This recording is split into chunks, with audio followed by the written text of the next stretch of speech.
She ain't got no money in the bank.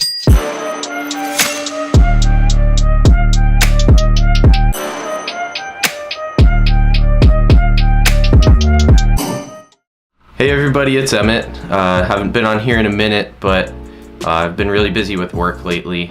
But I wanted to give you guys a little update on where I'm at with the BMW, where I'm at with the build. Well, if you guys didn't know, or if you haven't heard, I'm in the process of building my 330 Ci. We'll put a picture of it right here, and going for a full turbo build. We'll put a list of the parts I have here, list of the parts I still need to get here. But right now, I pretty much have everything I need to build the motor. I'm still waiting on the rods because they were back ordered, and I haven't gotten the cams yet. But those are the last two things I need before I can build the motor. Have everything else for it. I'll show you the pistons in a second. They're really cool. I got some CP pistons, custom made. I think they're 8-to-1 ratio and 36 millimeters in diameter, so a little bit bigger than the stock pistons, and with the compression ratio for a lot of boost. And then yeah, so once I do that, I'm hoping on doing for fuel system, thinking about doing a E46 sensor, so that I can run both E45 and 91. That's probably what I'm gonna do for fuel. Probably go to a dual pump setup. For the piping and turbo and everything, still trying to figure that out.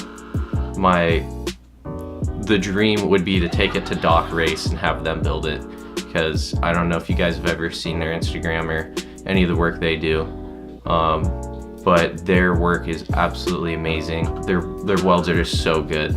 All right, so here we have the box, all the pistons in there.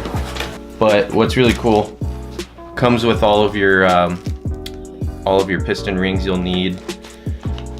These look like the oil rings, and then these boxes are full of rings as well. So that's pretty awesome. I was thinking I was gonna have to get these separately, but that's really cool that when you get rings from CP, or when you get pistons from CP, you get the rings too. But this is beautiful. Look at that. Tell me that's not just a good looking piston right there. They didn't have any in stock, so they had to custom make them.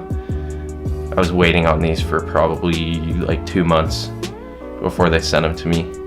But just look at the machine quality of that. It's just beautiful. So super excited to have those in there. And they're forged, so definitely gonna be able to run a lot of boost and not worry about screwing anything up there. But those are the pistons. Let's see, what other parts do I have here? Basically completely redid the valve train. New valves and new valve springs, along with pretty much everything for the valve train. But with the setup along with the cams, I should be able to go from 6,500 to an 8,500 RPM limit. So that's going to be a big difference. It's going to give me a lot more power band that I'm going to be able to make use of. Since with the turbo, I want to do a bigger turbo. So it's going to be spooling, hitting peak boost a little bit later. So extending that power band a little bit more is going to be nice. But yeah, so that's really cool. That's Josh, you know who that guy is. I'm behind the camera today. Yo. And so for the turbo, what I'm thinking about doing is the Precision PT6766. Got it on my phone here so I can tell you guys a little bit about it. But basically it's a 67 millimeter turbo.